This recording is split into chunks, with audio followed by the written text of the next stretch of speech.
আসসালামু আলাইকুম রহমতুল্লাহ। অষ্টম শ্রেণীর প্রিয় শিক্ষার্থীরা কেমন আছো? সবাই আশা করি অনেক ভালো আছো। তো আজ হচ্ছে তোমাদের বাংলা বিষয়ের 131 এবং 132 নম্বর পৃষ্ঠায় যে প্রশ্নগুলো দেওয়া আছে সেগুলো সমাধান করব।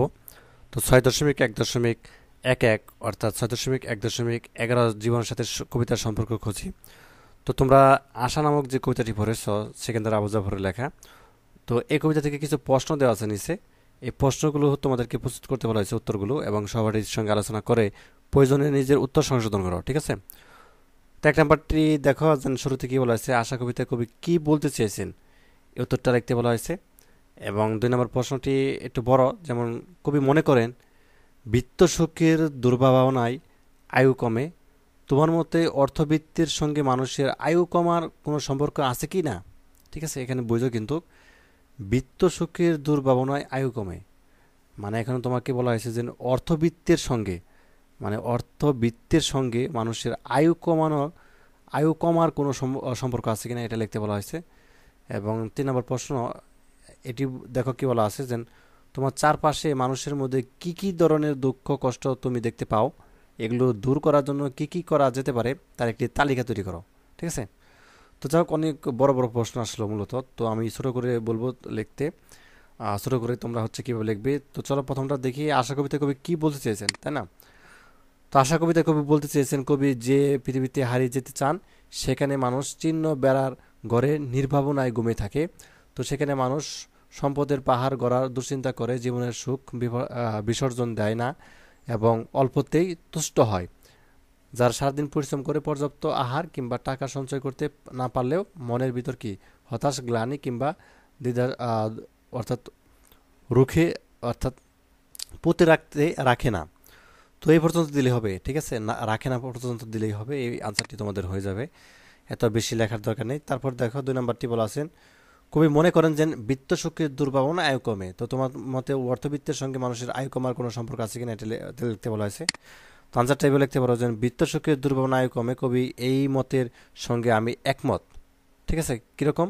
কেননা অর্থবৃত্তির পিছনে ছুটে বেড়ানো এক ধরনের অসুখ, ঠিক আছে, এবং যে অসুখের কোনো নিরাময় নেই। মানুষ অধিক অর্থবৃত্তির লাভের আশায় নিজেদের স্বাভাবিক সুখ সুবিধা বিসর্জন দেয়, আত্মীয় স্বজনদের সঙ্গে দূরত্ব বাড়ায়, যা তাকে নিঃসঙ্গ করে তোলে।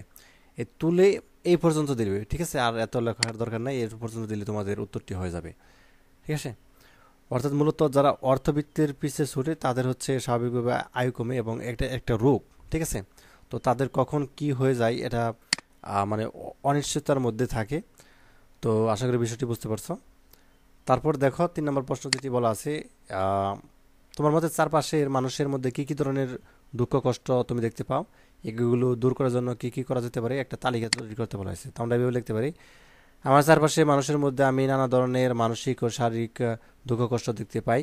তো এদের কেউ দুরারোগ্য ব্যতীত আক্রান্ত, কারো পড়ালেখা করার পর্যাপ্ত টাকা নেই, কেউ আবার পরিবারের সদস্য হারিয়ে সুখে বিহল, ঠিক আছে, কারো বা খাওয়ার পর টাকা নেই, আচ্ছা খাওয়া পড়ার টাকা নেই, বাসস্থান নেই, কেউ বা চাকরি না পেয়েও রাস্তায় ঘুরছে, কারো আবার সব থাকলেও মানসিক শান্তি নেই।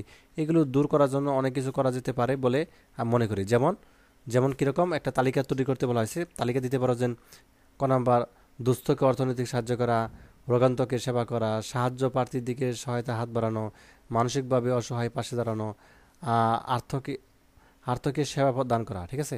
তো এখানে 5টি তালিকা দেওয়া আছে, 5টি লিখবে। আর হচ্ছে তুমি চাইলে একে এই পর্যন্ত লিখতে পারো, ঠিক আছে? এই টাকা নেই বা হচ্ছে বিহল পর্যন্ত এই পর্যন্ত লিখে তারপরে 5টি তালিকা লিখে দিবে, তাহলেই তোমাদের উত্তরটি হয়ে যাবে 3 নম্বর প্রশ্নের। তো যেহেতু ছকটা ছোট, তো তুমি হচ্ছে একই পর্যন্ত লিখে, আমি বলবো যে এই টাকা নেই এই পর্যন্ত লিখে জাস্ট হচ্ছে এই পাঁচটি পয়েন্ট বা তালিকা লিখে দিবে এই যে এখানটা নিচে, ঠিক আছে? তাহলেই হবে। তো এই ছিল আজকে ক্লাস। তো পরবর্তী পর্বে হচ্ছে আমরা অনেকটা কবিতার সারপত্র কবিতা সুকান্ত ভট্টাচার্যের এটা লিখবো। তো ধন্যবাদ সবাইকে ভিডিওটি দেখার জন্য। আল্লাহ হাফেজ।